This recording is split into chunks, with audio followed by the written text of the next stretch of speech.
Olá pessoal, como vocês estão? Meu nome é Bruno Sankey. Como eu disse a vocês, às vezes, sem uma periodicidade definida, eu estarei trazendo aqui no YouTube um vídeo sobre a Bíblia.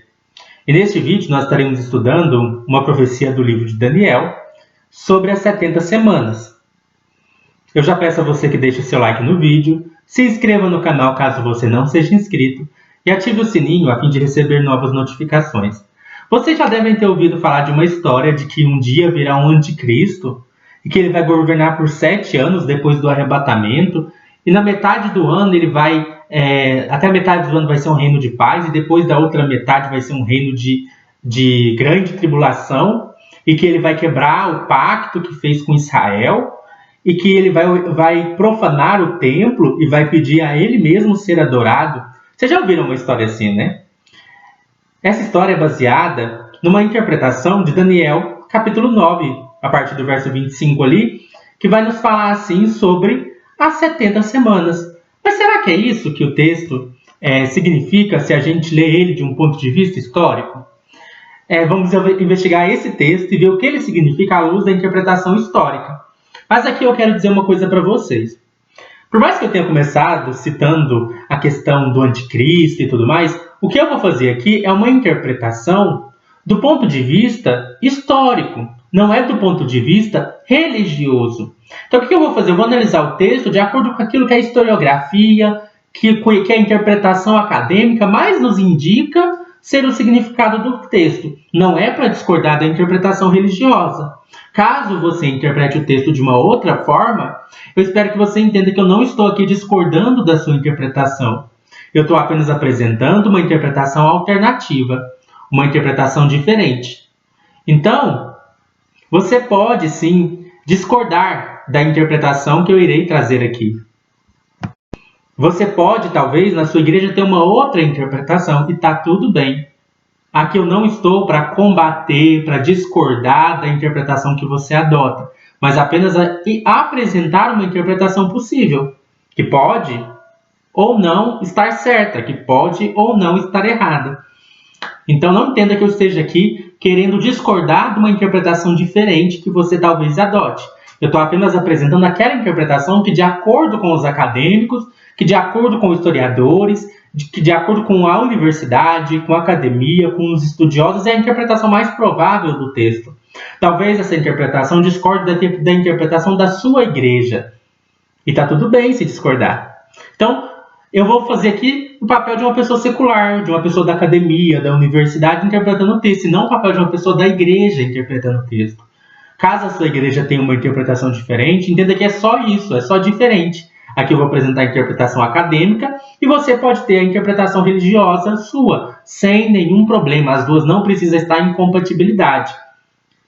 Se você não entende isso, se para você, eu não quero que interprete o texto diferente, então talvez não seja bom ver esse vídeo. Mas se você quer conhecer essa interpretação, assista. Mas assista sem entender que eu esteja sendo dogmático, sem entender que eu quero discordar da interpretação da sua igreja. Entenda apenas que eu quero apresentar uma interpretação diferente.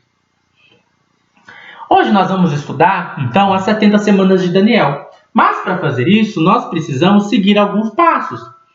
Eu quero apresentar aqui uma interpretação responsável. Então, eu não quero pegar o texto isolado e interpretar ele isoladamente. Primeiro ponto, a gente vai interpretar o texto à luz do seu contexto histórico. Então, nós vamos nos perguntar quando esse livro foi escrito. Com qual propósito? Em que contexto? Na segunda parte, nós vamos ver o contexto do livro, da profecia, porque a profecia das 70 semanas faz parte de um conjunto de profecias. Então, nós precisamos entender as profecias até chegar nela. Não é verdade? Como é que eu vou entender a profecia isolada do contexto das outras profecias do livro? Não dá. Então, na segunda parte, nós vamos ver o contexto da profecia. E na terceira parte, aí sim, nós vamos nos concentrar mais especificamente na própria profecia do livro de Daniel sobre as 70 semanas. E nós vamos tentar entender, já que a gente já sabe o contexto histórico e já que a gente já vai saber o contexto do livro, nós vamos poder entender melhor o que significa a profecia. Então, nós vamos ter essas 3 partes. Espero que vocês consigam aí, vão me acompanhando para a gente ir nelas, né? Então, vamos para a primeira parte. Vamos entender o contexto histórico em que o livro de Daniel foi escrito. Eu já quero aqui dizer para vocês, o livro de Daniel foi escrito exatamente nesse período, entre o ano 168 e 167 a.C. Não tem como ser outro ano. É exatamente aí, 168, 167. Eu vou falar 167 para facilitar. Então, o livro de Daniel foi escrito, não tem como ser outro ano, no ano 167 a.C. Não é 160, não é 180, é 167, ou no máximo 168. Por que eu estou falando isso? Aí você fala, nossa, mas como é que você sabe que é uma data tão exata assim? Nós vamos descobrir agora como a gente sabe. Mas a primeira coisa, eu quero entender uma coisa com você. Daniel, talvez você já tenha ouvido falar, alguém dizer assim, não, mas ele foi escrito na Babilônia. Então não foi nesse período. Babilônia foi o quê? O cativeiro babilônico dos judeus. Que os judeus viviam ali na região da Palestina, lá por ano 500 a.C., eles foram levados cativos para a Babilônia. E não foi nessa época que Daniel escreveu? Do ponto de vista acadêmico, não. Vamos entender por quê. O que acontece? Daniel é um personagem que foi criado pelo escritor do livro de Daniel. E o que a gente entende desse personagem? O que o autor está fazendo? O autor, Daniel, estava vivendo no ano 167, 168 a.C. E neste ano, os judeus ainda eram dominados por um outro povo. No caso, eles eram dominados por uma coisa que chama de Império Seleucida. Pelos Seleucidas. Quem são os Seleucidas? Vamos pensar aqui. Os judeus foram levados cativos para a Babilônia, lá para o ano 530, 580 a.C., mais ou menos, 586, eles foram levados para a Babilônia.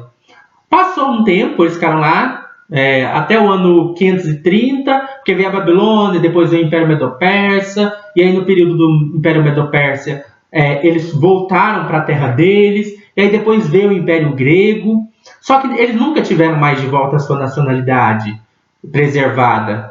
Eles sempre foram dominados e oprimidos por um outro povo. Então, primeiro pela Babilônia, depois pelo Império Medo-Persa, depois pelo Império Grego. O que aconteceu com o Império Grego? O Império Grego ele se dividiu. Ele se dividiu em 4, mas duas dessas divisões são mais importantes. Uma que é chamada da divisão Seleucida, porque era uma dinastia, os Seleucidas, e outra que é uma divisão que é a dinastia dos Ptolomeus. Então a gente vai ter duas dinastias muito importantes depois que o Império do Alexandre o Grande se divide, que o Império Macedônio, o grego, se divide, que é de um lado, no norte, ali na região da Síria, nós vamos ter os Seleucidas, e lá no sul, na região do Egito, nós vamos ter os Ptolomeus. O pessoal que está no norte a gente chama de Reino do Norte, que é os Seleucidas, e no sul, a gente chama de Reino do Sul, que são os Ptolomeus. Não confundir com o Reino do Sul, o Reino do Norte lá dos judeus, Israel, é outra coisa aqui. Então, e aí o que os Seleucidas passaram a dominar a região dos judeus? E aí um general, um rei dos Seleucidas, da dinastia Seleucida, muito importante, era Antíoco Epifânio. Quem que foi Antíoco Epifânio? Foi um dos reis da dinastia Seleucida, e ele oprimiu muito os judeus. Ele fez alianças com eles, prometeu coisas, mas não cumpria, ele era traiçoeiro. E aí esse Antíoco Epifânio ele era muito mal, sabe? Ele foi, inclusive, profanou o templo de Jerusalém. Ele chegou lá no templo, e aí isso a gente não sabe até que ponto é exato, histórico, mas é uma história que se conta, de que ele chegou no templo uma vez, pegou um porco e ofereceu em sacrifício no templo. Um porco é um animal impuro para a religião judaica. Não pode fazer isso. Ele fez um sacrilégio. E o pessoal começou a chamar aquilo de abominável, de uma desolação, de um sacrilégio. Um cara desprezível fazendo uma coisa dessa. Alguns se revoltaram. Nós vamos ter, por exemplo, uma revolta, que é a revolta de Judas Macabeus. A gente, inclusive, sabe dessas histórias por causa do livro de Macabeus. Quem tem uma Bíblia católica pode ler isso. Está lá no livro de 1 Macabeus. Vocês vão poder saber a história do Antíoco Epifânio. Vocês vão ver que Daniel dialoga com essa história. Então, Daniel está dialogando com o 1 Macabeus. Claro, ele está narrando os mesmos eventos. E o que acontece? Ele oferece sacrifício abominável ali no templo e ele interrompe os sacrifícios. Ele fala, não, parou os sacrifícios aqui. Por que acontecia? No templo de Jerusalém eram feitos sacrifícios diários. Eram 2. Um era feito de manhã e outro era feito à tarde. Então, eram 2 sacrifícios por dia. E ele mandou parar. Parou com esses sacrifícios. E aí parou. Fez o sacrilégio, parou com os sacrifícios. Você imagina os judeus numa situação dessa. E o que ele fez também? ele matou o sumo sacerdote um pouco antes, mas ele matou o sumo sacerdote, que era Onias III. Então ele foi lá e matou. E o sumo sacerdote era considerado por eles o ungido. Já viram a palavra Messias, Mexiá? Por mais que a gente às vezes acostume falar Messias tem a ver com Jesus, a palavra Mexiá no hebraico significa uma pessoa que foi ungida. E o Onias era considerado um Mexiá, uma pessoa ungida como sumo sacerdote. E ele era considerado o representante de uma aliança com Deus. Então ele era chamado de príncipe do pacto. E aí Onias III, que era o sumo sacerdote na época, ele foi morto. O Antigo Epifânio matou. E aí o que acontece? Daniel está nesse período, exatamente nesse período, que os sacrifícios do templo estão sendo interrompidos, que está tendo um sacrilégio ali por volta do ano 168 e 167. E aí que ele pensa o seguinte: olha, vou escrever um livro. Eu chamo o nome de Daniel, mas a gente não tem certeza se esse era o nome dele mesmo. Mas vou escrever um livro. O que ele faz? Ele fala assim: olha, eu vou criar um personagem. Esse personagem vai viver quando começou a opressão dos judeus. Quando que começou? Na Babilônia. Então eu vou criar um personagem que está na Babilônia, que é Daniel. Então Daniel está na Babilônia. Por que ele começa por aí? Porque é quando os judeus começaram a ser oprimidos por outros povos. E o que ele vai falar? Eu vou narrar numa forma de profecia, em símbolos, o que aconteceu desde a Babilônia até hoje. Então eu vou narrar a história da nossa opressão. Então ele vai começar desde da Babilônia, passando pela Medo-Pérsia, passando pela Grécia, passando pela divisão entre os Seleucidas e os Ptolomeus, chegando em Antigo Epifânio. Então ele vai criar uma narrativa de como foi a opressão. E o que ele vai dizer? Deus vai nos libertar dessa opressão. Deus vai derrubar o Império Seleucida. Deus vai derrubar esse império que nos oprime e vai estabelecer o seu reino. Daniel é um livro que a gente considera como uma literatura apocalíptica, assim como o livro de Enoque, assim como o livro de Apocalipse, que era uma literatura muito comum na época, no século II a.C., no século I, no início da nova era, da Era Comum. Era comum essa literatura. E essa literatura tinha uma marca. Qual que era a marca dessa literatura? Que nós estamos vivendo o fim dos tempos, que nós estamos vivendo os últimos dias.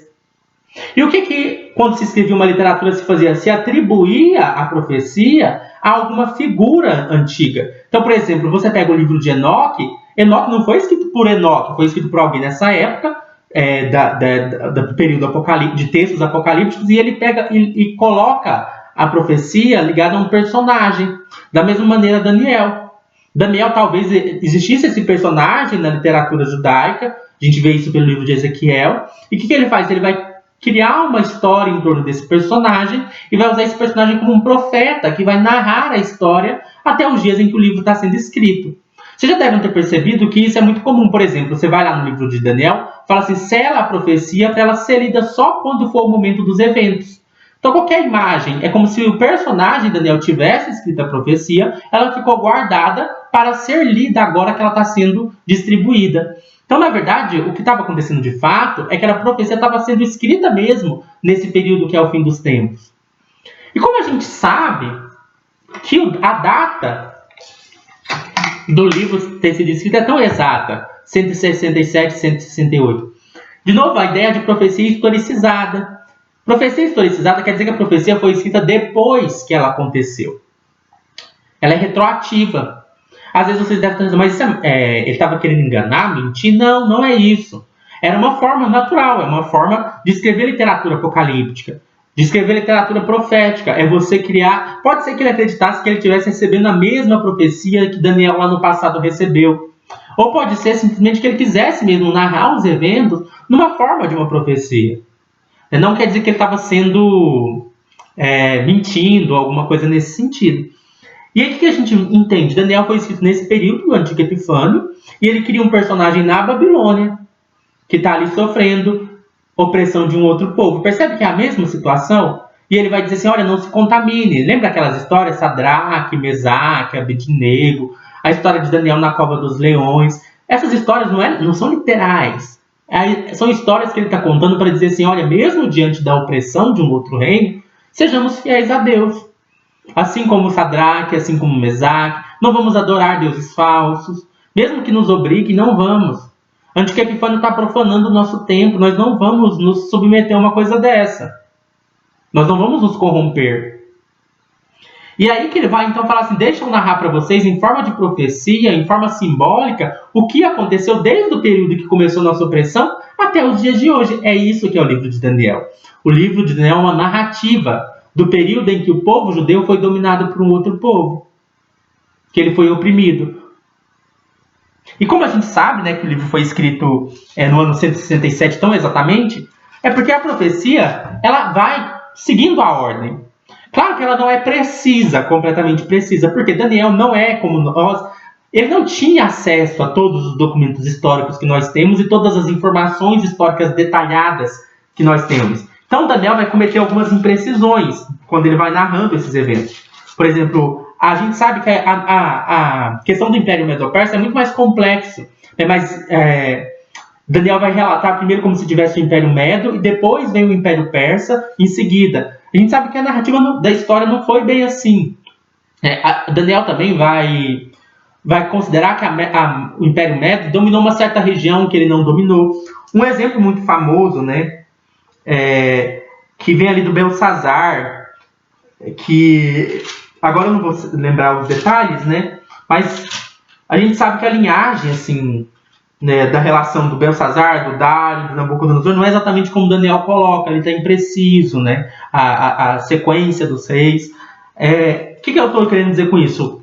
Daniel vai narrando a história da Babilônia, do Império Medo-Persa, do Império Grego, mas ele vai cometer algumas imprecisões. Quando vai chegando no tempo em que ele vive, aí ele vai sendo mais preciso. Só que aí, chega no tempo que ele vive, ele vai narrar o quê? Tudo o que aconteceu com o Antigo Epifânio. Quais que foram os passos militares de Antigo Epifânio. Só que tem um detalhe. Ele narra tudo certinho, ele vai seguindo os passos de Antigo Epifânio até exatamente o ano 168 a.C. Até ali, 168, 167. Depois, tudo que Antigo Epifânio fez após o ano 167 a.C., e aqui é bom a gente lembrar que como eu estou antes de Cristo é ao contrário, então não vem 167, 166, 165, os anos vão correndo assim. Daniel, ele sabia tudo o que ia acontecer até o ano 168 a.C. Ele narra certinho. Quando chega exatamente no ano 168 a.C., que é quando estava acontecendo a profanação do templo e tudo mais, ele já não começa a narrar corretamente. Ele começa a dizer coisas que não aconteceram. O que nos indica, então, um forte indicativo de que ele está escrevendo exatamente nesse momento, porque ele não sabia o que viria depois. Ele acerta a profecia até o ponto em que Antigo Epifânio profana o templo. Depois disso, ele já não acerta mais. Então a gente sabe que ele foi escrito nesse período, 167, 168 a.C. Não tem como ter sido depois. E a gente sabe a data exata assim, porque a gente tem informações dos livros de Macabeus, que são bem exatos com isso. E eu vou ler até para vocês entenderem o que eu estou falando. Eu vou ler aqui Daniel capítulo 11, a partir do verso 21. Uma coisa também que eu quero que vocês prestem atenção quando vocês lerem o livro de Daniel é circular expressões chaves. Isso evita que a gente faça interpretações equivocadas. Tem expressões que se repetem várias vezes no livro de Daniel. Como elas se repetem, toda vez que elas se repetirem, elas estão se referindo à mesma coisa. Muita gente não consegue entender o livro de Daniel corretamente porque interpreta cada capítulo separado. E isso cria problemas. Toda vez que você vê uma expressão em Daniel, circula ela que ela vai se repetir. E aí ela se repetindo, você sabe o que ela significa. Então, só dar um exemplo. Abominável da desolação, desprezível. São termos que se referem à mesma pessoa. Quem é essa pessoa? Antigo Epifânio, desprezível, que cometeu a desolação abominável. Também vai aparecer muito cessar o sacrifício. Toda vez que aparecer cessar o sacrifício, o que se refere? Ao período em que Antigo Epifânio mandou parar o sacrifício diário. Outra expressão que aparece, príncipe do pacto, eu já comentei. Quem que é o príncipe do pacto? Quem é o ungido? O sumo sacerdote. Uma outra expressão que se aparece, muita gente vai entender, chifre pequeno. Quem é o chifre pequeno? Toda vez que aparecer chifre pequeno, é Antigo Epifânio. Então, prestem atenção nas expressões que se repetem em várias partes do livro, que isso vai ajudar a gente a entender o livro. Inclusive as 70 semanas de Daniel. Então eu quero ler aqui para vocês qual que é o texto que permite a gente datar com precisão o ano em que o livro de Daniel foi escrito. Começa aqui no versículo de número 21. Então eu vou ler com vocês. E vocês vão ver que ele vai narrando as trajetórias militares de Antíoco Epifânio. Então vamos ler junto, eu vou ler aqui com vocês. Daniel capítulo 11, versículo 21, e vocês vão ver como que a gente sabe datar o livro com a ajuda de 1 Macabeus também, né? Eu não vou ler 1 Macabeus, vou ler só o Daniel, mas vocês vão ver que eu vou falando qual evento histórico ele está se mencionando. Então vamos lá, Daniel 11, 21 vai falar das trajetórias militares de Antíoco Epifânio, e diz assim, a partir do verso 21 do capítulo 11. Ele será sucedido por um ser desprezível. Ser desprezível. Toda vez que estiver falando de alguém desprezível, de alguém abominável, é Antíoco Epifânio. Ele será sucedido por um ser desprezível, a quem não tinha sido dada a honra da realeza. Ele virou rei, não porque ele tinha direito, ele virou rei porque ele enganou, trapaceou e tomou o trono. Então vai dizer assim, tanto é que depois da ideia dos 10 chifres, ele é o chifre que se sobrepõe, que toma o lugar de outras 10 pessoas da dinastia, né? Mas ele vai dizer assim, a quem não tinha sido dada a honra da realeza. Este, o Antíoco Epifânio, invadirá o reino quando o povo se sentir seguro e se apoderará do reino por meio de intrigas. Então, como o Antíoco Epifânio virou rei? Por meios injustos. Aí, verso 22. Então, o exército avassalador será arrasado diante dele. Tanto o exército como um príncipe da aliança serão destruídos. Aqui é os judeus. Quem que é o príncipe da aliança que eu disse? Toda vez que aparece príncipe da aliança, líder do pacto, é quem? É o sumo sacerdote, Onias III. Ele foi morto. Versículo 23. Depois de um acordo feito com ele... agora lembrei. Antíoco Epifânio faz um acordo. Antíoco Epifânio faz uma aliança. Lembra que eu falei que Antíoco Epifânio faz aliança com os povos, mas ele é traiçoeiro? Então, às vezes, alguns judeus fizeram alianças com Antíoco Epifânio, fizeram alianças com ele, mas ele não era muito... não respeitou, não. Então, ele vai dizer assim... depois de um acordo feito com ele, agirá traiçoeiramente, e com apenas um pequeno grupo chegará ao poder. Quando as províncias mais ricas se sentirem seguras, então quando as províncias se sentem seguras, eles as invadem, percebe? Ele faz uma aliança, ele promete segurança, mas ele é a pessoa que vai lá e não respeita nada. Mentiroso, traiçoeiro, cria intrigas. É assim que ele chegou no reino, fazendo alianças falsas e não cumprindo nada, sabe? Aí ele fala assim, quando as províncias mais ricas se sentirem seguras, ele as invadirá e realizará o que nem seus pais, nem seus antepassados conseguiram. Distribuirá desposos, saques e riquezas entre seus seguidores. Isso aqui a gente sabe que aconteceu historicamente mesmo. Ele invadiu certas províncias, depois ele dividiu os espojos. Isso aqui é historicamente documentado. Ele tramará a tomada da fortaleza, mas só por algum tempo. Agora perceba, versículo 25 de Daniel 11. Com um grande exército juntará suas forças e sua coragem contra o rei do sul. Peraí, vocês lembram do que eu falei? Depois que o Império Grego de Alexandre o Grande se dividiu em 4, e 2 são principais, no sul ficou quem? O rei do sul, os Seleucidas. Então, Antíoco Epifânio é dos... Peraí, eu troquei aqui. O do norte, que é a Síria, os Seleucidas. Então, quando a gente estiver falando de Antíoco Epifânio, é do reino do norte. E quando a gente está falando dos Ptolomeus, no sul, né, no Egito, a gente está falando do reino do sul. Reino do sul, Egito, Ptolomeu. Reino do norte, Síria, Seleucida, e Antíoco Epifânio é da dinastia do norte. Então, o que o texto vai dizer? Com um grande exército... Percebe que Reino do Sul e Reino do Norte tem nada a ver com Rússia. Tem um pessoal que viaja, né? Mas vamos ler. Com um grande exército, juntará suas forças e sua coragem contra o rei do Sul. Quem que é o rei do Sul? Os Ptolomeus. Alguém da dinastia ptolomaica. Aí ele vai dizer, o rei do Sul guerreará mobilizando um exército grande e poderoso, mas não conseguirá resistir por causa dos golpes tramados contra eles. Essa guerra aconteceu mais ou menos por volta, se eu não me engano, de 170 a.C. Então a gente está aqui mais ou menos no ano 170 a.C. O que acontece? O Antíoco Epifânio, ele vai... deixa eu lembrar aqui. Ele vai chegar no Egito. É porque eu me perdi, assim, que às vezes eu me perco no Reino do Sul, o Reino do Norte me confunde. Mas vamos lá. O rei do Norte, né, o nosso querido Antíoco Epifânio, vai até o sul guerrear contra o Egito numa primeira guerra, que, se eu não me engano, é mais ou menos 170 depois de Cristo. Vocês podem ver pelo livro de Macabeus. Mas aí, vamos lá. Ele guerreia e ele tem um certo sucesso nessa guerra. Aí a gente lê o versículo 26. Mesmo os que estiverem sendo alimentados pelo rei tentarão destruí-lo. Seu exército será arrasado e muitos cairão em combate. Os dois reis, né, o do norte e o do sul, ou seja, o Seleucida, Antíoco Epifânio e o reino dos Ptolomeus, Os dois reis, com seu coração inclinado para o mal, sentaram à mesa e mentirão um para o outro, mas sem resultado, pois o fim só virá no tempo determinado. Então eles não vão chegar num acordo e tudo mais. O rei do norte voltará para a sua terra. Agora preste atenção no negócio. O norte é a Síria, o sul é o Egito. Aqui no meio do caminho, estão os judeus. Então, quando o Antíoco Epifânio sai da sua guerra do Egito para voltar para cá, ele vai passar pelos judeus. Entende? E é aqui que vai acontecer. Olha o que acontece. Os dois reis serão criados para o mal, sentarão à mesa, versículo 28, né? O rei do norte, que é o Antíoco Epifânio, voltará para a sua terra com grande riqueza. Então foi uma guerra com sucesso. Mas o seu coração estará voltado contra a Santa Aliança. Contra quem? Os judeus, contra o templo. Ele empreenderá ação contra ela e depois volta para a sua terra. Então perceba... O celular já caiu. Perceba o que está acontecendo aqui. Nós temos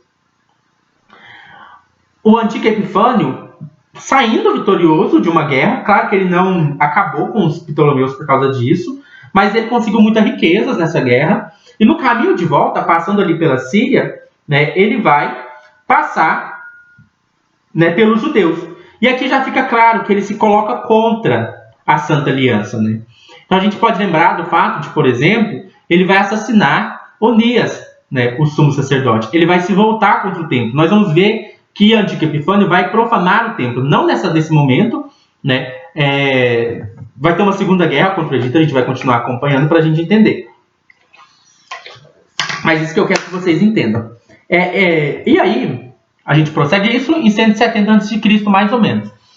E aí, o texto prossegue dizendo assim, versículo 29. No tempo determinado, ele invadirá de novo. Vai ter uma segunda vez que ele vai guerrear contra o Egito, contra o Reino do Sul. Mas, desta vez, o resultado será diferente do anterior. Versículo 30. Por que vai ser diferente? Versículo 30. Navios da região da costa ocidental. O que é a costa ocidental? O termo no hebraico é navios de Quitim. Então, vamos entender aqui. O Império Romano ainda não tinha surgido, e o Daniel nem fazia ideia de que ia surgir um grande Império Romano. Mas nessa época já existia uma Roma republicana. Então eles ficavam ali na costa ocidental. E o que vai acontecer? Esses romanos da costa ocidental, eles vão ajudar os egípcios. Eles vão ajudar os Ptolomeus, na verdade, né? Ali que está na região do Egito. Então eles ajudam os Ptolomeus. Então, o que deve ter acontecido? O rei dos Ptolomeus falou assim, olha, peraí, ele veio uma vez, nós precisamos preparar se ele vai vir de novo. E aí eles pedem a ajuda dos romanos. Então, os romanos ajudam eles. E aí, o resultado da guerra é diferente por isso. Diz assim, navios da região da costa ocidental, navios romanos, se oporão a ele. Lembrando que não tem Império Romano no livro de Daniel. Isso é um erro de interpretação que, às vezes, muitas pessoas cometem. Porque elas tentam colocar o Império Romano nas profecias de Daniel. Não tem Império Romano. Tá? Os romanos são mencionados aqui por alto e ainda não são um império. Então, toda vez que ler as profecias de Daniel, desconfie de ter um Império Romano. Não tem Império Romano nas profecias de Daniel. Vamos prosseguir. No tempo determinado, ele invadirá de novo o sul, mas dessa vez o resultado será diferente do anterior. Navios da região da costa ocidental se oporão a ele, e ele perderá o ânimo, então despojará sua fúria contra a Santa Aliança, e voltando, tratará com bondade aqueles que abandonarem a Santa Aliança. Santa Aliança, templo... O que a gente está pensando aqui? Pensa, Antíoco Epifânio está voltando da guerra do Egito, indo para o norte. Ele vai passar pelos judeus. Se ele vai passar pelos judeus, agora ele está irado. Ele está assim... Que ódio, eu fui lá guerrear contra o Egito e eu perdi, porque eles tiveram a ajuda dos romanos e eu perdi. Eu tô com raiva. E a hora que ele passa pelos judeus, ele vai descontar essa raiva nos judeus. Percebe? Então ele chega ali no templo, e ele entra no templo, e o que ele vai fazer? O texto vai falar pra gente, versículo 31. Suas forças armadas se levantarão para profanar a fortaleza e o templo. Acabarão com o sacrifício diário e colocarão no templo o sacrilégio terrível. Lembra que eu mencionei? O que Antíoco Epifânio faz? Ele entra no templo, oferece um porco, né, como sacrifício, o sacrilégio abominável da desolação, e ele manda interromper os sacrifícios diários. Parem com os sacrifícios diários. Parem com esses sacrifícios de tarde e manhã. Não vai ter mais 2 sacrifícios por dia, acabou. Isso a gente sabe que durou mais ou menos 3 anos e meio, né? Essa interrupção. Provavelmente Daniel não chegou a ver o fim da interrupção, mas ele sabia mais ou menos quanto tempo deveria durar, ou ele estimou, né? Mas depois a gente vai entender isso melhor. Aí o versículo 32. Com lisonjas corromperá aqueles que tiverem violado a aliança, mas o povo que conhece o seu Deus resistirá com firmeza. Aí o versículo 33. Aqueles que são sábios instruirão a muitos, mas por certo período cairão a espada e serão queimados, capturados e saqueados. O que vai acontecer? Como o Antigo Epifânio está profanando o templo, vai ter uma revolta.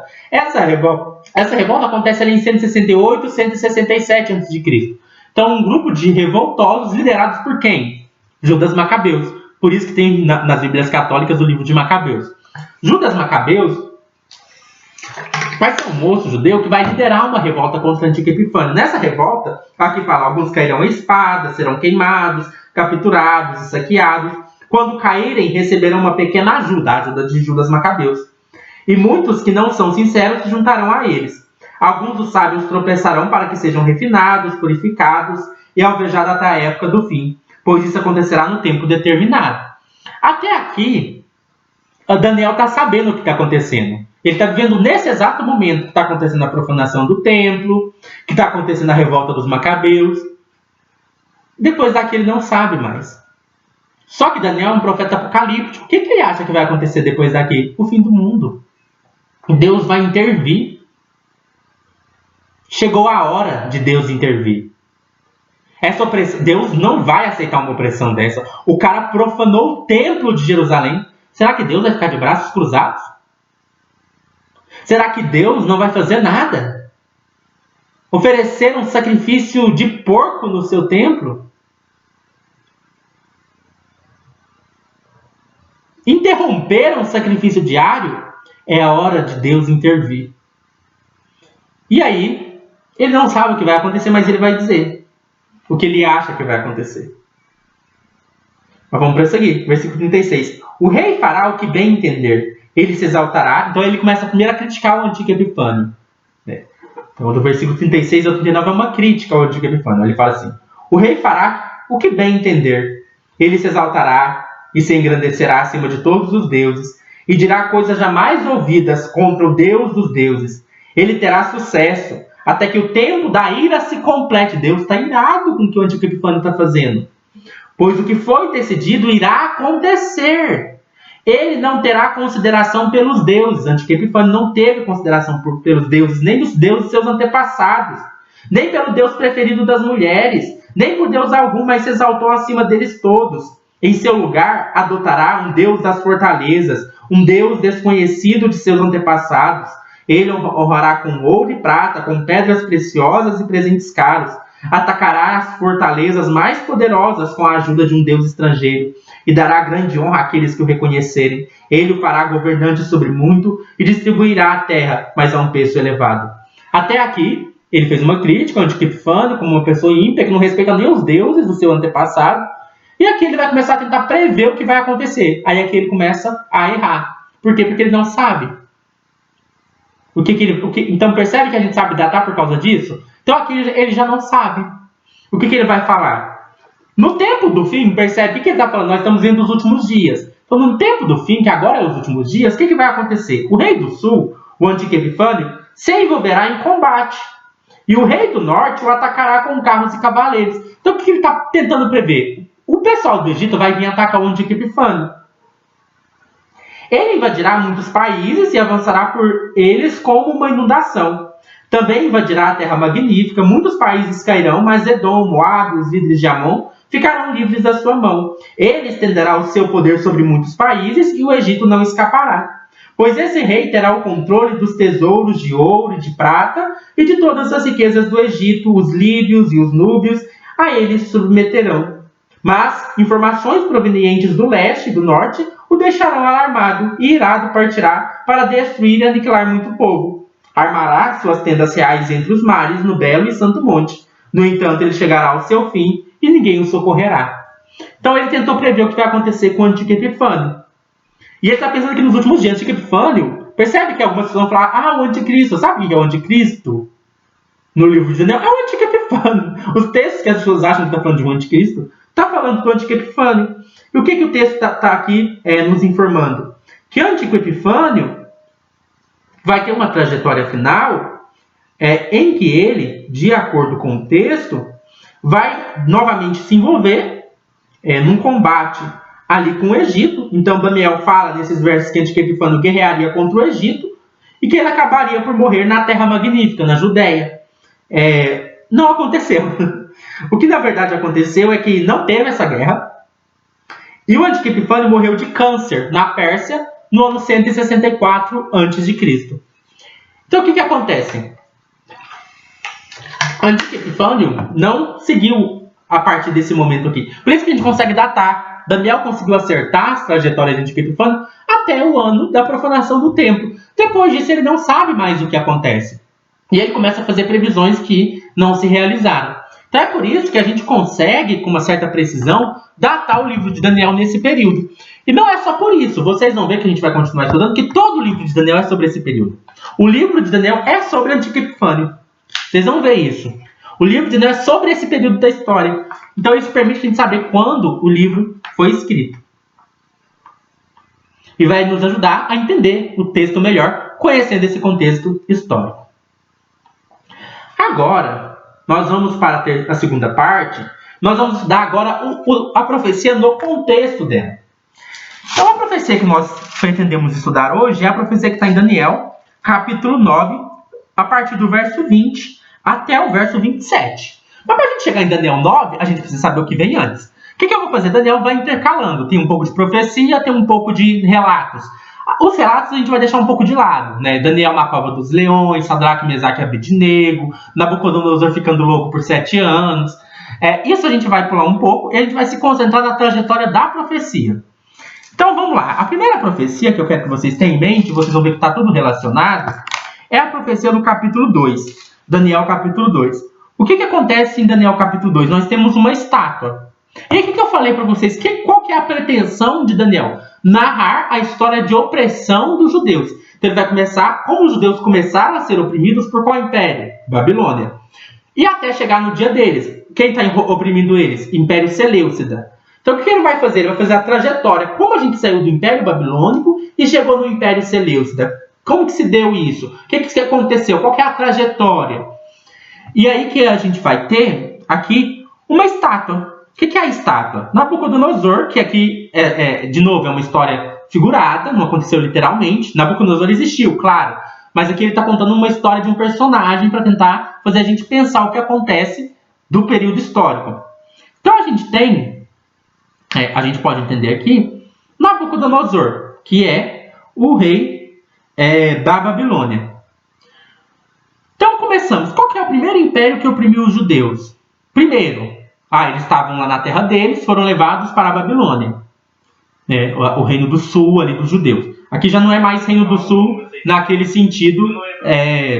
Aqui já não é mais reino do sul dos judeus, né? Quer dizer, quando eu estou falando que o reino do sul, o Judá, né, foi oprimida pelos babilônios. Só para vocês não criarem confusão, porque tem reino do sul e reino do norte quando a gente fala de Judá e Israel, e tem reino do sul e reino do norte quando a gente fala dos Seleucidas e dos Ptolomeus. Aqui, o que aconteceu? Os judeus, eles foram levados cativos para a Babilônia. Aí começa a opressão deles. Ou seja, eles não têm mais uma pátria própria, né? Uma terra própria.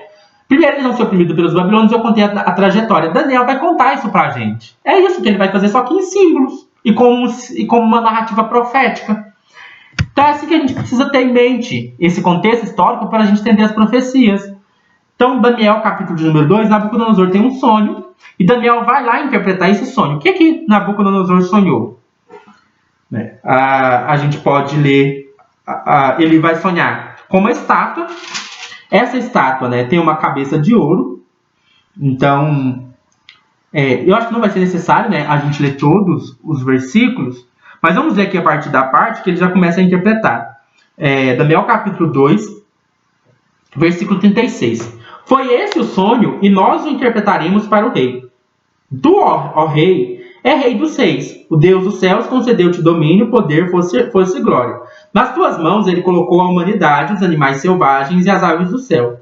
Onde quer que vivam, ele fez de ti o governante deles. Todos. Tu és a cabeça de ouro. Então, Nabucodonosor sonha com uma estátua.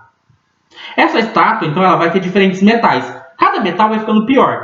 Quer dizer que os reinos eles vão ficando mais fracos na medida em que eles são sucedidos. E cada metal que compõe a estátua tem um significado.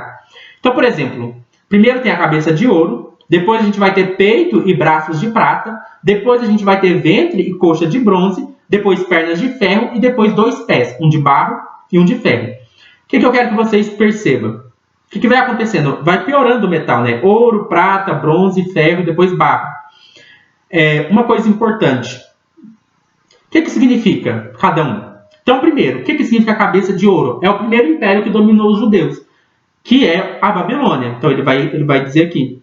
Nós interpretamos para o rei. Tu, ó rei dos reis, o rei da Babilônia, tu és a cabeça de ouro. Aí depois ele fala.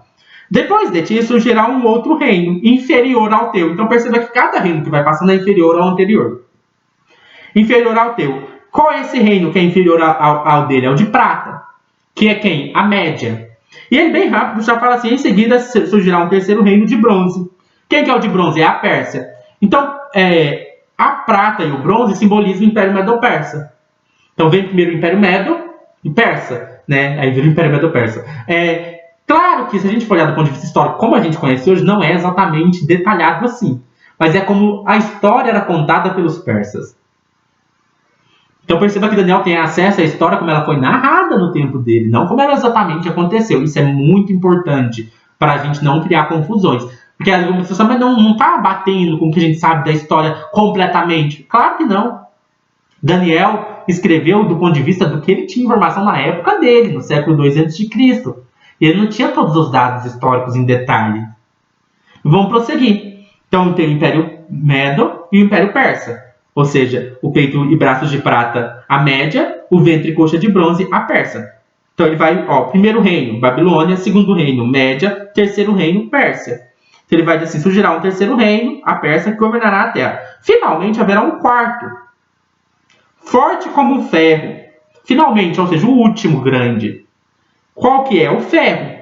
Ele vai, o quarto reino, forte como o ferro, pois o ferro quebra e destrói tudo. Que é o Império Macedônio de Alexandre o Grande. E assim como o ferro despedaça tudo, também ele destruirá e quebrará todos os outros. A gente sabe que o Império Macedônio foi gigante. Alexandre o Grande fez campanhas militares e dominou várias regiões, né?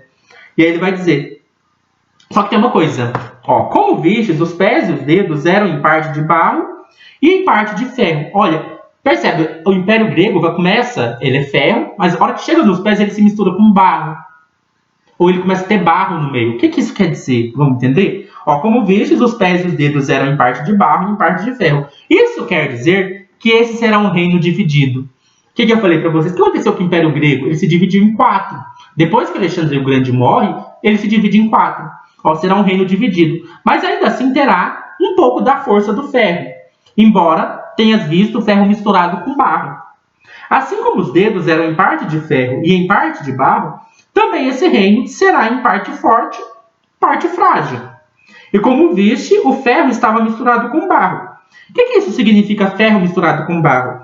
Isso significa que se buscarão fazer alianças. O que aconteceu? Alexandre o Grande, o império dele se divide, as pessoas da divisão vão tentar unificar de novo, mas não vai dar certo. Principalmente os Ptolomeus e os Seleucidas, né? Os dois, por isso que é 2 pés, os Ptolomeus e os Seleucidas. O que eles vão tentar fazer? O ferro e o barro vão tentar se juntar. Mas não vai dar mais certo. Por isso que a gente sabe pela história que muitas das dinastias dos Seleucidas tentou se casar com os Ptolomeus para tentar unificar de novo. Mas o que o texto fala? Assim como os dedos eram em parte de ferro e em parte de barro, também esse reino será em parte forte e em parte frágil. E como viste, o ferro estava misturado com barro. Isso significa que se buscarão fazer alianças políticas por meio de casamentos, mas a união decorrente dessas alianças não se firmará, assim como o ferro não se mistura com o barro.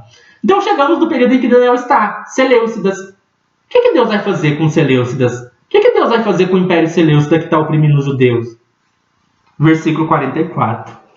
Na época desses reis, ou seja, na época dos Ptolomeus, na época dos Seleucidas, na nossa época, o Deus dos céus estabelecerá um reino que jamais será destruído e que nunca será dominado por nenhum outro povo. Destruirá todos os reinos daqueles reis e o exterminará mas esse reino durará por tempo indeterminado. Esse é o significado da visão da pedra que se soltou de uma montanha, sem auxílio de mãos, pedra que esmigalhou o ferro, o bronze, o barro, a prata e o ouro. O Deus poderoso mostrou ao rei o que acontecerá no futuro. Percebe? O que Deus vai fazer? Antiga Epifânio, o seu tempo está contado. Seleucidas, o tempo de vocês está contado. Ptolomeus, o tempo de vocês está contado. É no tempo de vocês que Deus vai intervir. É agora. Chegou o tempo do fim. No tempo desses reis, Deus vai intervir. Enquanto Antiga Epifânio, enquanto os Seleucidas estão ali, enquanto os Ptolomeus estão ali, Deus vai intervir. Vocês profanaram o templo. Vocês acham que não tem? O que ele está falando? Acabou o período de opressão dos judeus, desde a Babilônia até os nossos dias. Nós somos oprimidos por outros reinos, mas chegou o tempo do reino de Deus. Chegou o tempo de Deus estabelecer o seu reino. Acabou. A história acaba aqui. A história de opressão dos judeus acaba aqui. A história que começou com Babilônia termina hoje. A história de opressão termina agora. Acabou. É o fim da opressão. É o fim. Acabou. Acabou, judeus. Se alegrem. Acabou. É isso que Daniel está falando. O tempo de opressão dos judeus acabou. O que começou com o cativeiro babilônico acabou. Acaba agora. Porque Deus vai estabelecer o seu reino. Mas, vamos prosseguir. Para vocês verem que Daniel vai usar outros símbolos para narrar a mesma história. E eu quero ir com vocês agora para o capítulo de número 7. Que vão ser 4 animais. Os 4 animais são os 4 reinos. Vai ter um debate, porque alguns vão achar que o primeiro animal não é a Babilônia, mas é a Assíria. Tem um debate sobre isso. Mas aqui vamos adotar a interpretação de que é a Babilônia. Não vai mudar tanto assim. Mas vocês vão ver que os 4 animais são exatamente os 4 reinos que eu mencionei. Então vamos lá. Daniel capítulo 7. No primeiro ano de Belsazar, rei da Babilônia, Daniel teve um sonho, e certas visões passaram por sua mente. Estando ele deitado em sua cama, ele escreveu o seguinte resumo do seu sonho. Em minha visão à noite, eu vi os 4 ventos do céu agitando o grande mar. 4 grandes animais, 4 reinos, que oprimiram os judeus. Diferentes uns dos outros subiram do mar. O primeiro, a Babilônia, né? Que alguns acham que é a Síria, vão notar que é a Babilônia. O primeiro parecia um leão e tinha asas de águia. Eu o observei e em certo momento as suas asas foram arrancadas e ele foi erguido do chão. Firmou-se sobre 2 pés como um homem e recebeu o coração de homem. Babilônia. A seguir vi um segundo. Qual que é o segundo reino? Média. Que tinha a aparência de um urso. Então, leão é a Babilônia, o urso é o Império Medo. Ele foi erguido por um dos seus lados e na boca, dentre os dentes, tinha 3 costelas. Foi-lhe dito, levanta-te e coma quanta carne puder. Depois vi outro animal, o terceiro reino, que se parecia com um leopardo. Nas costas tinham 4 asas, como de uma ave. Esse animal tinha 4 cabeças e recebeu autoridade para governar. Quem que é o terceiro animal? Pérsia. Depois o quarto. Em minha visão à noite, vi ainda um 4º animal. Agora perceba. O Antigo Epifânio, ele veio da divisão do Império Grego. Então, ele vem do Império Grego. O Império Grego é o último grande império, que depois se divide e vai ter o Antigo Epifânio. Então, o Império Grego é o pior deles, em termos de oprimir os judeus. Que é o império que está tendo o Antigo Epifânio, né? Então, o que o texto vai dizer? Ele não vai falar que ele é um leopardo, não vai falar que ele é um leão, vai falar que ele é um animal aterrorizador, uma fera terrível. Olha o que ele vai dizer. Depois disso, vi um outro... em minha visão à noite, vi ainda um 4º animal, o Império Macedônio, o grego, aterrorizante, assustador e muito poderoso. O Império de Alexandre o Grande, que vocês sabem pela história que foi poderosíssimo, né? Tinha grandes dentes de ferro. Lembra lá da estátua? O que é o ferro? A Grécia, a Macedônia. Quem que é o ferro? Lembra da figura do ferro, do barro? Com os quais despedaçava e devorava suas vítimas e pisoteava tudo o que sobrava. era diferente de todos os animais anteriores. E ele tinha 10 chifres. Os 10 chifres, aqui vai de novo lembrar a coisa da divisão, das dinastias que se dividiram. Então, os 10 chifres, nesse caso aqui, eles representam 10 pessoas da dinastia Seleucida. E aí o texto continua. Enquanto eu considerava os chifres, vi outro chifre. Vocês lembram lá do Antíoco Epifânio, o chifre pequeno? O que ele faz? Ele assume o poder de maneira por engano, de maneira traiçoeira. Então, o que ele vai fazer, o Antíoco Epifânio? Enquanto eu considerava os chifres, o Império Grego, o grandão, se divide. Enquanto eu considerava os chifres, que é as dinastias divididas do Império Macedônio, ou seja, os Ptolomeus, os Seleucidas, o que acontece? Enquanto eu considerava os chifres, a dinastia Seleucida, vi outro chifre, pequeno, que surgiu entre eles. E 3 dos primeiros chifres foram arrancados para dar lugar a ele. Então ele vai usar de engano e vai conseguir ali derrubar 3 da dinastia Seleucida. Foram arrancados para dar lugar a ele. Esse chifre possuía olhos como os olhos de um homem e uma boca que falava com arrogância. Lembra lá? O que fala lá em Daniel 11? Que Antíoco Epifânio seria blasfemo, não teria respeito a nenhum deus. Então é a boca que fala blasfêmia. E é isso. Aqui a gente já tem de novo a mesma história. Então toda vez que eu visito, também que é a mesma história que se repete. E aí a gente vai para o capítulo 8 também. O que Daniel vê no capítulo 8? Ele vê um carneiro, que tem 2 chifres, e ele vê um bode. O que significa? E aí, de novo, vamos ler o que significa. Capítulo 8. No 3º ano do reinado de Belsazar, eu, Daniel, tive outra visão. A segunda, na minha visão, eu me vi na cidade de Suzã, na província de Elão. Na visão, eu estava junto ao canal de Ulai. Olhei para cima e diante de mim, junto ao canal, estava um carneiro, que tinha o quê? 2 chifres. Quem que é o carneiro? É o Império Medo-Pérsia. Ele tem 2 chifres, a Média e a Pérsia. Estava um carneiro, 2 chifres compridos, um mais que o outro. Mas o mais comprido cresceu depois do outro, que é a Pérsia. Observei o carneiro enquanto ele avançava para o oeste, para o norte, para o sul. Então aqui a gente tem o Império Medo-Pérsia. Nenhum animal conseguia resistir e ninguém podia livrar-se do seu poder. Ele fazia o que bem desejava e foi ficando cada vez maior. Império Medo-Pérsia. Óbvio que vai dizer o versículo 5. Enquanto eu considerava isso, de repente, quando parecia que o Império Medo-Pérsia dominou tudo, surgiu um bode.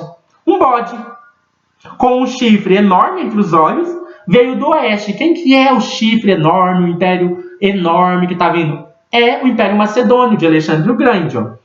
Veio do oeste, percorrendo toda a extensão da terra sem encostar no chão. Ele veio na direção do carneiro de 2 chifres, ou seja, do Império Medo-Persa, que eu tinha visto ao longo do canal, e avançou contra ele com grande fúria. Eu o vi atacar furiosamente o carneiro, atingi-lo e quebrar os seus 2 chifres. Então o Império Medo-Persa é derrubado pelo Império Macedônio de Alexandre o Grande. O carneiro não teve forças para resistir a ele, não teve força para resistir ao Alexandre o Grande. O bode o derrubou no chão e o pisoteou, e ninguém foi capaz de livrar o carneiro do seu poder. O bode tornou-se muito grande, ou seja, o império do Alexandre o Grande se estendeu enormemente, mas no auge da sua força, o seu grande chifre foi quebrado. O que é o chifre do bode ser quebrado? O império do Alexandre o Grande se divide, foi quebrado. E em seu lugar cresceram 4 chifres. Vocês lembram que eu falei que o império grego de Alexandre o Grande se dividiu em 4? 4 chifres. 4 chifres enormes na direção dos 4 ventos da terra. Só que olha o que acontece. De um desses chifres saiu um pequeno chifre. Quem que é o pequeno chifre? Antíoco Epifânio. Saiu um pequeno chifre, que logo cresceu em poder na direção do sul. Ou seja, ele foi lá para o lado do Egito. Saiu da Síria, foi descendo. Do leste e da Terra Magnífica. A Terra Magnífica é a terra dos judeus. Cresceu até alcançar o exército dos céus e atirou na terra parte do exército das estrelas e a pisoteou. Aqui é uma linguagem hiperbólica para dizer que o Antíoco Epifânio conseguiu muito domínio. Tanto cresceu que chegou a desafiar o príncipe do exército, suprimiu o sacrifício. Olha o que ele fez. De novo, a mesma expressão. O que o Antíoco Epifânio fez? Tanto cresceu que chegou a desafiar o príncipe do exército, suprimiu o sacrifício diário oferecido ao príncipe e o local do santuário foi destruído. Antíoco Epifânio profana o templo e interrompe os sacrifícios diários. Por causa da rebelião, o exército dos santos e o sacrifício diário foram dados a chifre. Ele tinha êxito em tudo que fazia, e a verdade foi lançada por terra. E o texto diz assim: então ouvi 2 anjos conversando, e um deles perguntou ao outro. Talvez isso aqui fosse uma coisa que o próprio Daniel tivesse se perguntando quando ele escreve o livro e vê a profanação do templo. Quanto tempo isso vai durar? Então ele pergunta: quanto tempo vão durar os acontecimentos anunciados por esta visão? Até quando será suprimido o sacrifício diário e a rebelião devastadora prevalecerá? Até quando? O santuário e o exército ficarão entregues ao poder do chifre e serão pisoteados. Até quando, Deus? Até quando? E Daniel faz uma estimativa. Porque Daniel acredita que está no fim dos tempos. Ele fala: não vai durar muito. Não vai. Deus vai intervir. Sabe quanto tempo mais ou menos deve durar isso daí? E aí ele fala: Deus disse: isso tudo levará 2.300 tardes e manhãs. Então o santuário será reconsagrado. 2.300 tardes e manhãs. Calcula aí. São 2 sacrifícios diários, um de tarde e um de manhã. Se são 2.300 sacrifícios e 2 por dia, dá mais ou menos ali 1.150 dias, 3 anos e meio. O que Daniel está falando? Não vai durar nem 4 anos isso daí. 3, 4 anos, acabou. Deus vai intervir. Daqui 3, 4 anos, o santuário vai ser reconsagrado. É isso que ele está falando. E é nesse contexto que aparecem as nossas 70 semanas de Daniel. Agora nós sim estamos equipados para conseguir entender as 70 semanas. Esse número aqui, das tardes de manhã, é o período que o Antigo Epifânio, digamos assim, interrompe o sacrifício. Esse período vai ser citado com outras aproximações em outra parte de Daniel. Por exemplo, no finalzinho do livro. Daniel capítulo 12, por exemplo, nós vemos no versículo 11 e 12. Depois de abolido o sacrifício diário e colocado o sacrilégio terrível, haverá 1.290 dias. Percebe? 1.290 dias, chuta aí, 3 anos e meio. E ele fala no verso 22, feliz aquele que esperar e alcançar o fim dos 1.335 dias. Aí primeiro ele cita 1.290, depois 1.335. Se vocês fazem uma conta, é 45 dias de diferença. Então o que ele está falando? Olha, não vai durar 3, 4 anos isso daí. Espera mais um pouquinho, espera mais... Vocês já esperaram 3 anos? Espera mais 45 dias. Espera só mais 2, 3 meses. Eu não dou 2, 3 meses para Deus intervir. Percebe o apocalíptico do livro? Eu não dou 2, 3 meses para o Antigo Epifânio morrer. Não dou 2, 3 meses para essa profanação acabar. Então primeiro ele fala, olha, né, depois de abolido o sacrifício diário, espera 3 anos e meio. Terminou os 3 anos e meio, espera mais 45 dias. E vocês vão ver que Deus vai intervir, se alegrem. Deus vai intervir. Essa profanação não vai durar 3, 4 anos. Deus vai intervir. E é isso. Agora, esse contexto acho que vai ajudar a gente a entender as 70 semanas de Daniel.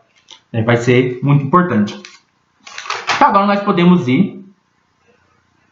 nós podemos ir para a última parte, que é realmente ler a profecia. Percebe que eu gastei quase 1 hora só para contextualizar? Porque eu quero que vocês interpretem o texto à luz do seu contexto, e não de maneira isolada, não com teorias da conspiração.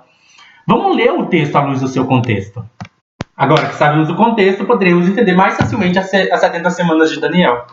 Então vamos lá, Daniel capítulo 9.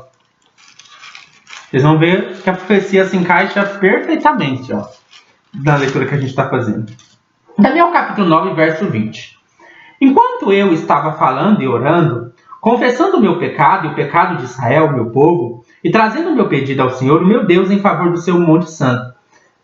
Enquanto eu ainda estava em oração, Gabriel, o homem que eu tinha visto na visão anterior, veio voando rapidamente para onde eu estava, à hora do sacrifício da tarde. Ele me instruiu e me disse, Daniel, agora vim para dar-lhe percepção e entendimento. Assim que você começou a orar, houve uma resposta que eu lhe trouxe porque você é muito amado. Por isso, preste atenção à mensagem para entender a visão. O que ele está falando? Daniel, eu sei que você está sofrendo. Eu sei que você está orando aí pedindo perdão. Deus perdoa se a gente errou contra você, nós, povo judeu. Se a gente errou contra você, perdoa a gente sabe que a gente errou. Perdoa nós, nos salva. Tem que ter esperança, Deus. Estão profanando o seu templo. Faça algo, Senhor, para acabar com essa opressão que a gente está passando. E aí vem uma revelação. 70 semanas. estão determinadas para o seu povo. Então Deus separou 70 semanas para você. De que ele está falando? Vocês lembram do número 70 de algum lugar? Jeremias, capítulo de número 25. Acho que é o versículo... deixa eu conferir aqui. Jeremias capítulo 25. Jeremias 25, 11 e 12. Toda esta terra se tornará uma ruína desolada, e essas nações estarão sujeitas ao rei da Babilônia. Durante quanto tempo? 70 anos. Quando se completarem os 70 anos, castigarei o rei da Babilônia e a sua nação, a terra dos babilônios, por causa de sua iniquidade, declara o Senhor, e deixarei arrasada para sempre. Cumprirei naquela terra tudo o que falei contra ela, tudo o que está escrito neste livro e que Jeremias profetizou contra todas as nações, porque os próprios babilônios serão escravizados por muitas nações e grandes reis, e eu lhes retribuirei conforme as suas ações. Isso aqui é algo que vai se repetir, não é só aqui que ele fala dos 70 anos, mas o que ele está falando? A opressão de vocês, judeus, vai durar 70 anos. Acabou os 70 anos, eu vou julgar as nações e vou restaurar Jerusalém. Isso mais ou menos aconteceu porque em 530 até 580 dá 70 anos para o tempo ser construído. Mas não se cumpriu completamente. A Babilônia tudo bem, mas ainda estão dominados por outras nações. Deus falou que ia julgar todas as nações. O que está acontecendo? Daniel está se questionando. Poxa vida, já estamos em 168 a.C. E eu estou vendo o tempo sendo profanado. E Jeremias tinha falado que ia durar 70 anos. Mas aí o anjo explica para Daniel o que quer dizer essa profecia. Em que sentido foram separados 70 anos? E ele explica. Não são 70 anos literais. São 70 semanas de anos. Olha o que ele fala. 70 semanas estão decretadas para o seu povo e sua santa cidade, a fim de acabar com a transgressão, dar fim ao pecado, expiar as culpas, trazer justiça eterna, cumprir a visão e a profecia. Qual profecia? De Jeremias. E ungir o Santíssimo. Qual profecia? Jeremias. 70. O que ele está falando? A profecia vai se cumprir, mas não é em 70 anos literais. É em 70 semanas de anos. Algumas pessoas acham que esse texto está propondo um princípio do dia-ano. Isso não existe. Né? Porque o que acontece? Não é para vocês abrir profecia e ver números e começar a falar 1260 dias simboliza 1260 anos. Não é isso. O que o texto está dizendo, o que o texto está fazendo é uma coisa específica para a profecia de Jeremias. Ele está tentando estender o período dela. Percebe? Porque já passou muito tempo. Uai, 500... Quanto tempo deve ter dado essa profecia para Jeremias? 600 a.C.? Por aí? E que tempo que eles estão? 160? Já passou o quê? 500 anos? 450? Por aí? É muito tempo. Então ele precisa estender o tempo da profecia da libertação. E é por isso que ele fala, olha, vamos interpretar diferente essa profecia. Ao invés de 70 anos, que tal a gente interpretar como 70 semanas de anos? Quanto que é 70 semanas de ano? Multipliquei 70 vezes 7, 490. Mais ou menos, não é? O período de Jeremias até o tempo que Daniel está vivendo. É uma estimativa, não é exato. Daniel não tinha lá como saber com exatidão quando Jeremias falou a profecia e quando ele está vivendo. Ele estimou uns 500, 490, 500 anos. E aí o que o texto vai falar para a gente? 70 semanas estão decretadas para o seu povo e sua santa cidade, a fim de acabar com a transgressão, dar fim ao pecado. Saiba e entenda que a partir da... Aqui é importante, né? A partir da promulgação da palavra que manda restaurar e reconstruir Jerusalém. Aqui tem um problema na tradução, porque decreto aqui é promulgação do decreto da palavra. Eu vou até ler na Almeida, para vocês verem que tem uma diferença, que a palavra aqui é dabar. Né? E a tradução confunde um pouco a gente se a gente entender como decreto. Né? Porque muitas pessoas acham que aqui ele está falando de um decreto feito por um rei para restaurar Jerusalém, mas não é isso. Ó. sabe, entende, desde a saída da ordem, da palavra, para restaurar e para edificar Jerusalém. O que é isso? É a profecia, a palavra, aqui, o decreto, aqui é a profecia. A profecia de Jeremias. Então, desde a saída desse decreto profético, dessa palavra profética, vai passar quanto tempo? Da palavra profética que fala que Jerusalém será restaurada. Desde a saída da palavra profética para restaurar e para edificar Jerusalém, até o Messias. Quem que é o Messias? Quem que é o Messias aqui não é Cristo, é Mexiá, é um sacerdote. Então, até o sacerdote, o príncipe, 7 semanas e 72 semanas. As ruas e as tranqueiras se reedificarão, mas em tempos angustiosos. Então, até o sumo sacerdote passa esse tempo, aí o texto fala. E depois das 62 semanas será tirado o Mexiá. Quem que é o Mexiá? O sumo sacerdote. O que aconteceu com Onias III? Foi morto. Então, quando completar 70 semanas, ali na última semana de anos, o sumo sacerdote vai ser morto. Ali no meio da semana, o sumo sacerdote vai ser morto. Então, quando Daniel está vivendo no meio da última semana. Percebe? Então tem 490 anos. Daniel está dizendo que ele está vivendo nos 7 últimos anos da história da humanidade. Daniel está dizendo que ele está no meio dos últimos 7 anos de história da humanidade. Porque foi nesse período que Onias III, o sumo sacerdote, o Mexiá, foi retirado, foi morto. Então depois das 62 semanas será tirado o Mexiá e não será mais. E o povo do príncipe que há de vir, quem que é o príncipe que há de vir? Antico Epifânio. Então, o povo do Antico Epifânio vai destruir a cidade, Jerusalém, e o santuário, que é a profanação que ele fez. E o seu fim será como uma inundação. E até o fim haverá guerra, que teve as revoltas, e estão determinadas assolações. E o que Antico Epifânio faz? Ele firmará um concerto com muitos. Por quanto tempo? Uma semana. Quanto é uma semana? 7 anos. Os últimos 7 anos da história.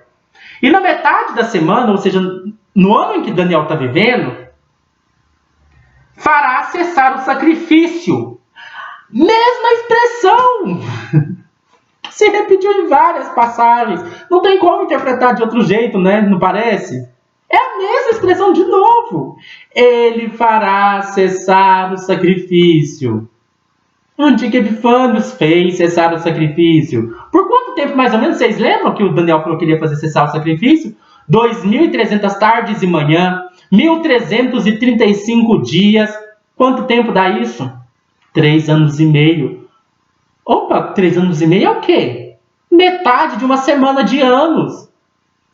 Ele fará cessar o sacrifício e a oferta de manjares, e sobre a asa das abominações virá o assolador, e isso até a consumação, e o que será determinado será derramado sobre o assolador. Quem que é o assolador? Quem que é o abominável? Antico Epifânio, que fez cessar o sacrifício por cerca de 3 anos e meio. A gente sabe que foi realmente por aí, porque ele cessou o sacrifício de 168 a.C. a 165 a.C. Não tem anticristo aqui. Não é uma profecia sobre o futuro. É uma profecia sobre o Antico Epifânio. Essa é a profecia das 70 semanas.